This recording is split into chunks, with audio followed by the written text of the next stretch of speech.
כזאת בשבילי.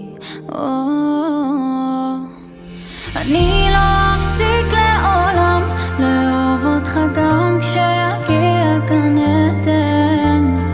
עברתי מיליון גלגולים, אבל רק איתך אני הרגשתי שייכת, ואין שום שפה בעולם שתוכל להסביר כמה אני אוהבת. אתה כל הטוב שהוא שלח לי.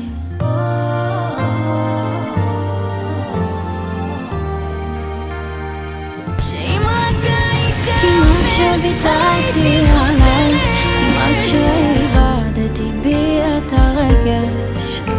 לא חשבתי שיש בן אדם שיהפוך בי הכל וידליק לי את הנפש. לפני שפגשתי אותך לא חשבתי